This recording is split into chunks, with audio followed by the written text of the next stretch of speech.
और ये डीसी में बेहतरीन पानी गर्म कर देता है 1.5 घंटे के अंदर।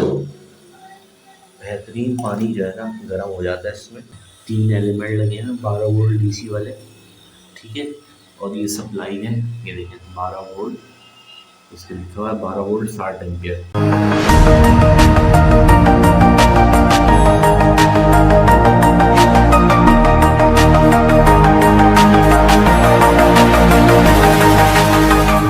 अस्सलाम वालेकुम दोस्तों, उम्मीद आप सब खैरियत से होंगे। दोस्तों, सर्दियां आते ही ये ब्लू कलर के वाटर हीटर आपको मार्केट्स में जा बजा नज़र आते हैं। ये वाटर हीटर प्लास्टिक ड्रम के अंदर बना के बेचे जाते हैं, जिसके अंदर 1500 से 2000 वाट के बिजली खाने वाले एलिमेंट लगे हुए होते हैं। कैसे आप डीसी सिस्टम पे इसको रन कर सकते हैं, पहले हमारे सब्सक्राइबर की वीडियो देखिए। अस्सलाम वालेकुम। देखिए ये 12 वोल्ट पे चल रहा है और 12 वोल्ट के ऊपर जो है ना काम कर रहा है। वो सप्लाई लगी थी ऊपर और ये तार आ रहे हैं 12 वोल्ट से चल रहे हैं। देखिए 3 एलिमेंट लगे हैं 12 वोल्ट डीसी वाले, ठीक है। और ये सप्लाई है, ये देखिए 12 वोल्ट, इसके लिखा हुआ है 12 वोल्ट 60 एम्पियर। अच्छा, मैंने clamp meter, DC clamp meter लगा के इसके एम्पियर चेक करें, तकरीबन ये 32 एम्पियर ले रहा है। 12 वोल्ट 32 एम्पियर ये दे रहा है और ये डीसी में बेहतरीन पानी गर्म कर देता है 1.5 घंटे के अंदर। बेहतरीन पानी जो है ना गर्म हो जाता है इसमें।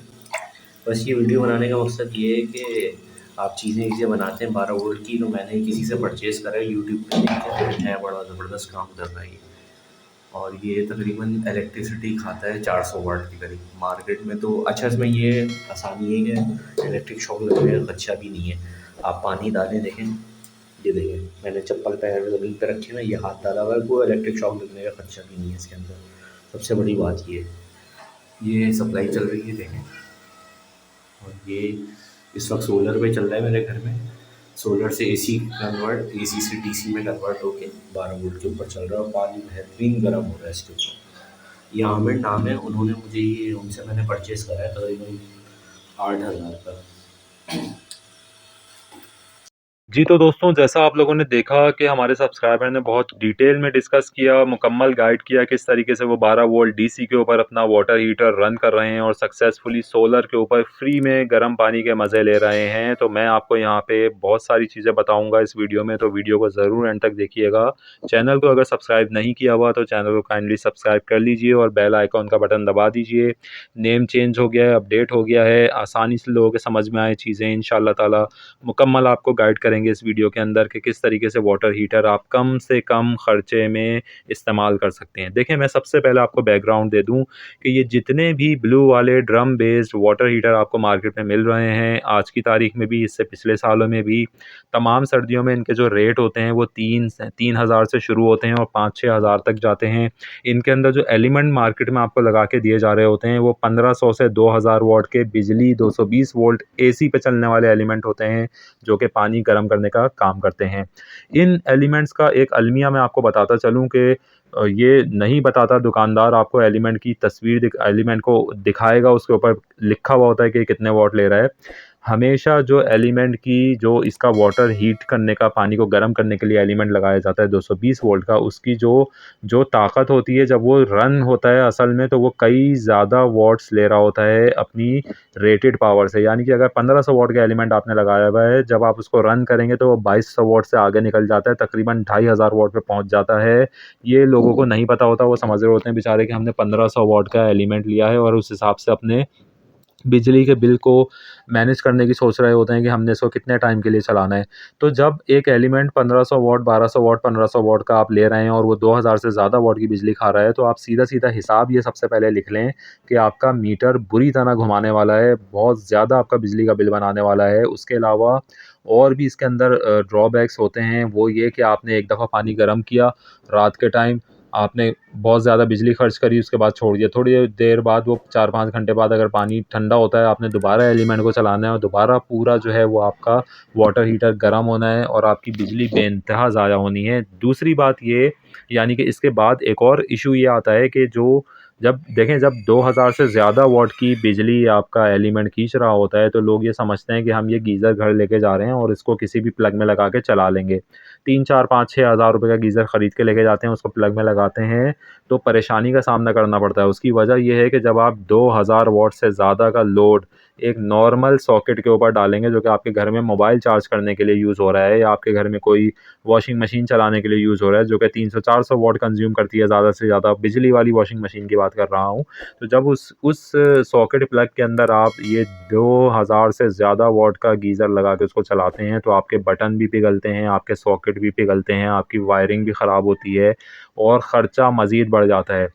इस गीज़र को जो कि बिजली वाले एलिमेंट पे लोग ख़रीदते हैं, मैं इसकी पिक्चर भी आपको कोशिश करके यहाँ पे दिखा रहा हूँ, इस एलिमेंट की भी, कि इसको रन करने के लिए आपको अपनी वायरिंग को भी मजबूत करना पड़ता है। अगर आपके नॉर्मली 329 की वायरिंग हुई हुई होती है इन इन सॉकेट्स के अंदर जो कि वॉशिंग मशीन वगैरह में आए हुए होते हैं, तो इस गीज़र को रन करने के लिए आपको कम से कम 729 के वायर यूज़ करने पड़ते हैं, क्योंकि जब 2500 वाट आप कंटिन्यूस चलाएंगे तो वो पतले तारों का काम नहीं होता उसको चलाना, और आपको मज़ीद ख़र्चों का और बिजली का बिल तो है ही, उसका तो सामना आपको करना ही पड़ता है।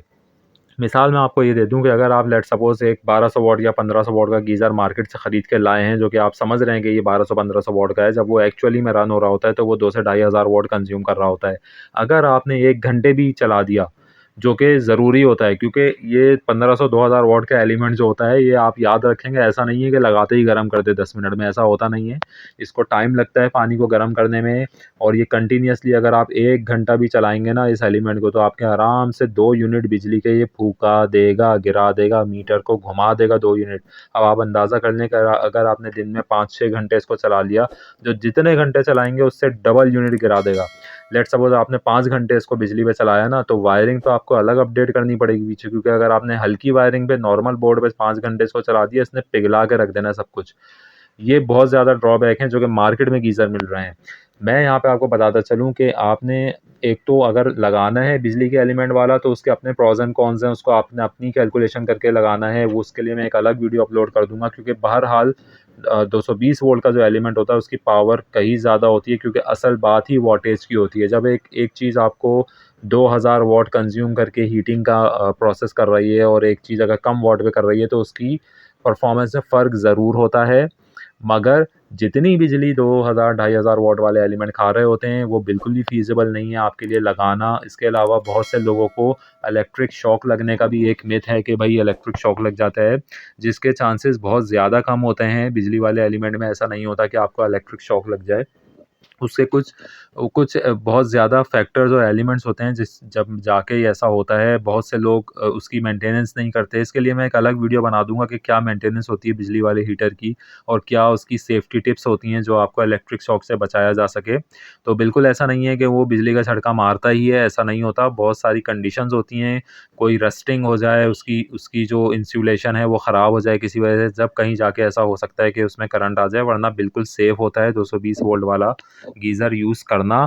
बहरहाल सस्टेनेबिलिटी की बात की जाए, बिजली बचाने की बात की जाए, पैसे बचाने की बात की जाए, और लॉन्ग टर्म यूज़ की बात की जाए, तो उसके लिए फ़ीज़िबल नहीं है आपके पास। अब क्या सॉल्यूशन है जो कि हमारे सब्सक्राइबर आपको बता चुके हैं वीडियो में, अब मैं इसको कवर कर लेता हूँ। देखें, 12 वोल्ट डीसी सिस्टम के ऊपर भी आप डीसी करंट को यूज़ करते हुए अपना गीज़र रन कर सकते हैं, पानी को बिल्कुल गर्म कर सकते हैं। चाहे तो आप डायरेक्ट बैटरी से रन करें, या चाहे तो आप पावर सप्लाई लगा के डीसी करंट कन्वर्ट करके यानी अपने मीटर के करंट को डीसी में कन्वर्ट करके इस गीज़र को या वाटर हीटर को यूज़ करें, या आप सोलर इन्वर्टर के ऊपर पावर सप्लाई लगा के यूज़ करें। मल्टीपल ऑप्शंस आपके पास हैं। और येस, 12 वोल्ट डीसी पे चलने वाले वाटर हीटर जो होते हैं बहुत ही कम बिजली कंज्यूम करते हैं, और इनकी साइंस क्या होती है ये मैं आपको बताता चलूँ। देखें, अभी तक पाकिस्तानी मार्केट की मैं बात कर रहा हूँ, पाकिस्तानी मार्केट के अंदर अभी तक ऐसा नहीं है कि आपको डीसी करंट के ऊपर चलने वाले वाटर हीटिंग एलिमेंट मिल रहे हों, ठीक है जी। जो अभी तक मालूमात है, तो ईज़िली तो अवेलेबल नहीं है। बिल्कुल अगर किसी के पास हो, कहीं रेयरली अवेलेबल हो और मिल रहे हों, तो उसकी बात अलग है, मगर नॉर्मली अवेलेबल नहीं है। तो होता ये है कि जितने भी 12 वोल्ट डीसी पे वाटर हीटिंग का अमल करना चाहते हैं लोग, वो क्या करते हैं कि वो ऑटो इंडस्ट्री का रुख करते हैं, यानी कि जो कि गाड़ियों के इंजन, कौन से इंजन, अब ये जो आपको पीछे नज़र आ रहे हैं, इसमें 3 अदद एलिमेंट लगे हुए हैं छोटे-छोटे, जिसको एलिमेंट कहा जा रहा है। बेसिकली ये एलिमेंट नहीं है, दे दे आर कॉल्ड, इनको कहा जाता है ग्लो प्लग्स। ग्लो प्लग्स इनका नाम होता है और ये जो होते हैं बेसिकली ऑटोमोटिव इंडस्ट्री के अंदर यूज़ होते हैं। ऑटोमोटिव इंडस्ट्री से मुराद ये है कि जितने भी आपके डीज़ल इंजन होते हैं,